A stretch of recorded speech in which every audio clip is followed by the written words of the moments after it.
Cool.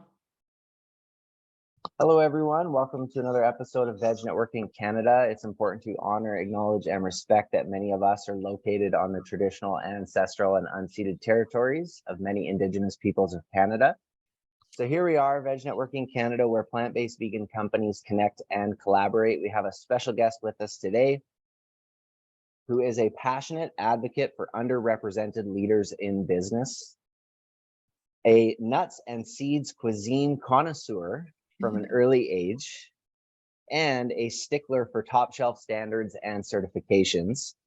Veg Networking Canada is pleased to introduce the founder and CEO of Nuts for Cheese. Welcome, Margaret Coons.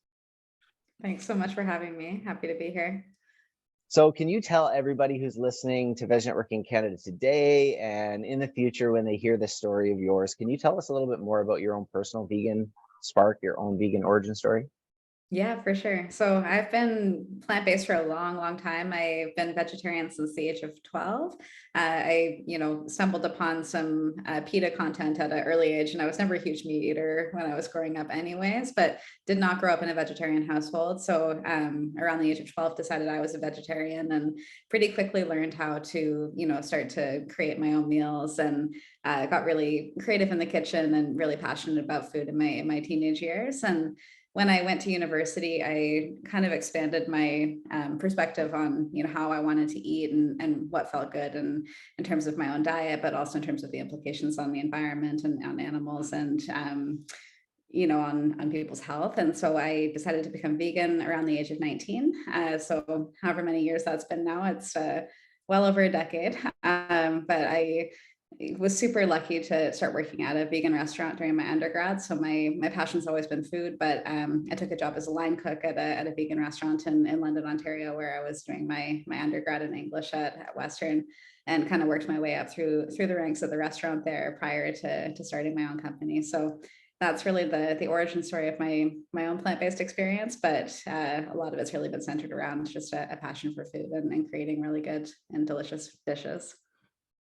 And would you say that your experience being a line cook at that restaurant was where you had your entrepreneur spark and really started to take that on and rise through the ranks there? Or was there a previous business to Nuts for Cheese, or how did you become an entrepreneur? I mean, prior to that role, I had always worked in the restaurant industry. So every job I've ever had has been, working around food. And so working my way up through, the restaurant ranks and eventually becoming a chef at this restaurant definitely sparked an entrepreneurial spirit within me. And, my original dream was really to continue to work in the restaurant industry. And I thought I would have my own restaurant someday. And I guess I did always have the entrepreneurial bug because, prior to starting the company, I was attending all these seminars of how to own your own restaurant and trying to figure these things out at like the age of 22 and 23. And I'm very happy that that's not how my entrepreneurial journey went, because I feel very passionate about product production and being able to share the foods I create with a much larger audience of people. But I love restaurants. I think they're, one of the greatest joys of being alive is getting to go and taste delicious food that people create. And who knows, some people listening might be thinking, oh yeah, Nuts for Cheese restaurant, let's put that in the roadmap. So and never say never. Oh, restaurateurs listening, just put my product on your menu. Bingo. So in terms of your industry being in the alt dairy, plant-based cheese, nuts, cheese made out of nuts, what are some trends or transformations you've noticed in that niche, or maybe the industry as a whole?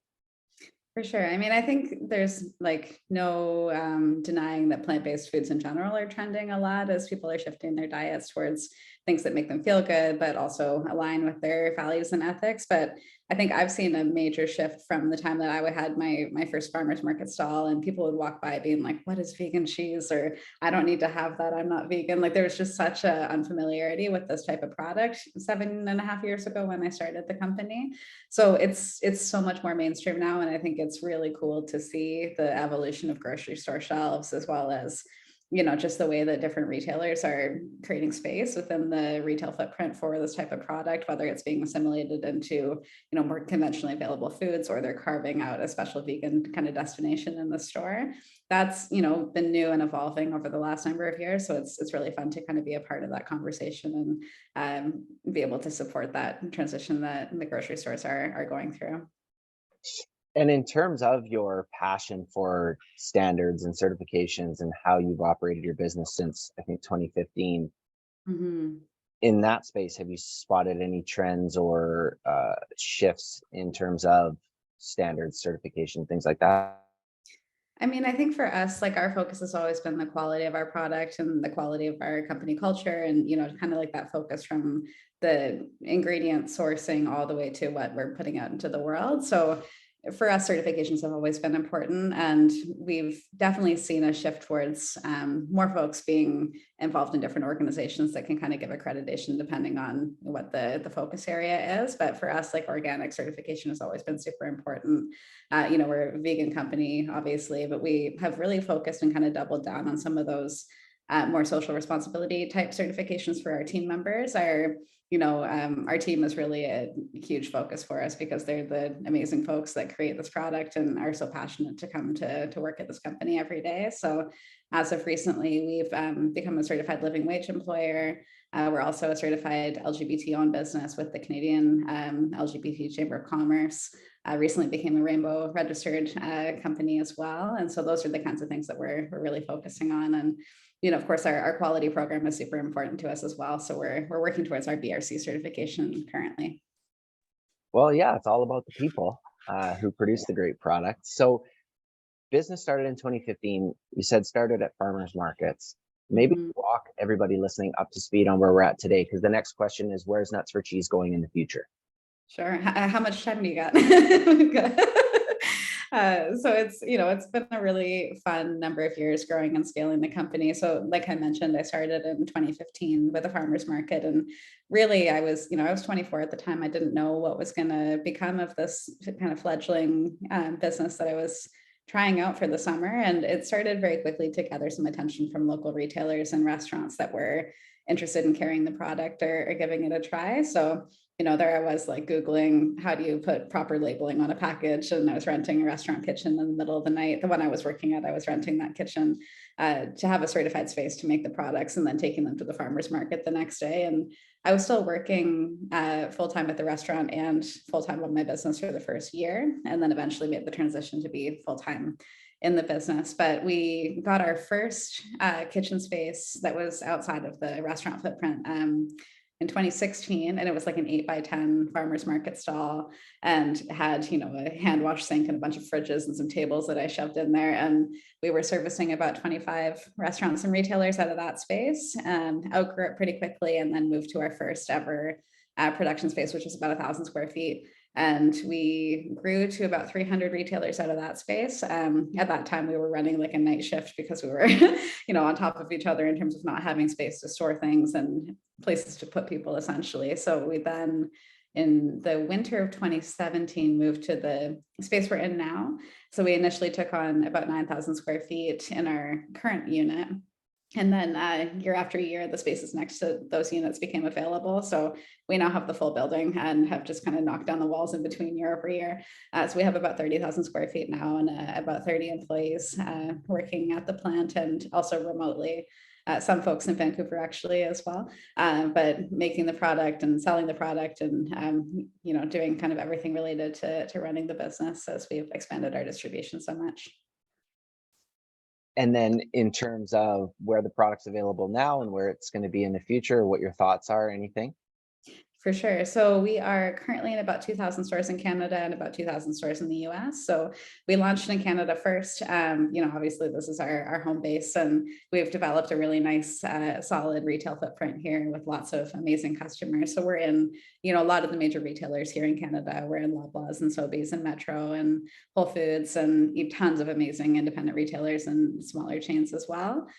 We launched in the States about 2 years ago, actually right in the middle of COVID. So that was interesting not being able to travel to the new market that we were opening up. But kind of similar to our approach in Canada, we kind of store by store, region by region, built out the US distribution. So we're now available in all 50 states with lots of amazing chains in the US as well. So next couple of years, I think, really continuing to expand our distribution in both Canada and the US is a huge focus for us, and also continuing to launch more innovative and exciting products. There's some new products launching early next year that I'm really excited to bring to market. So that'll be a lot of fun. And I have to ask on behalf of everybody who just heard that, anything you can share? For sure. So, it's a little bit premature, but it's going to be spring of next year. We're launching a line of cream cheeses. So we'll have three flavors that I won't reveal the flavors just yet, but they're really delicious, and I'm super excited about it. And then we're launching another SKU of our sort of flagship wedge products as well. So we're launching a sharp cheddar flavor.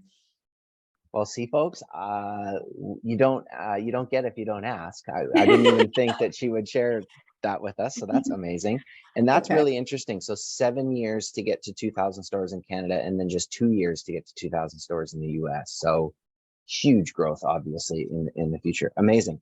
Now, in terms of all the special guests that we have the privilege of speaking with, they're already doing their version of giving back, because this Veg Network in Canada is centered around vegan plant-based companies. With all Mhm. that being said, do you want to share a little bit what Nuts for Cheese does and or yourself personally in terms of giving back and charity? For sure. So, we do lots of events and engage with lots of organizations in our community, but most of our spend is really focused on investing in our team and in our culture. So, like I mentioned, that living wage certification is super important to us, being a member of the LGBT Chamber of Commerce. We participate in lots of things in our local community, like the annual Pride celebration. We always have a float, for example, and we typically focus on donating and working with local LGBT focused organizations that support people experiencing food insecurity. And then, as I mentioned too, like really focusing on those certifications is the place where we invest to make sure that we're supporting suppliers of our ingredients and working with folks that, have quality farming practices, and they're supporting equitable labor standards for all of the ingredients that they're producing, and the folks that work for them. Well, that's a lot, and it's so aligned to have an amazing food producer and company give back to food insecurity. That's remarkable. So this question, every time people have so many nuggets and resources. So with that being said, you can list off a bunch, and Sandra does what she does best and takes notes and summarizes it. But um, are there any books, podcasts, or apps like mental health apps or anything on your phone? So apps, but books and podcasts that you would recommend to anybody listening. For sure. So books, I love reading founder stories. So especially CPG founder stories. So I just finished reading Mark Rampola's, the founder of Zico Coconut Water, his book High Hanging Fruit. That was an incredible story, and really like could feel some synchronicities and alignment and some of the things that we've gone through. So I find reading other people's experience to be hugely inspirational. And then I also just read Phil Knight's book, the founder of Nike, the Shoe Dog book, which was also, an incredible story. I had, really no idea about the genesis and the evolution of that company. So it was a really good read. I definitely recommend both of those.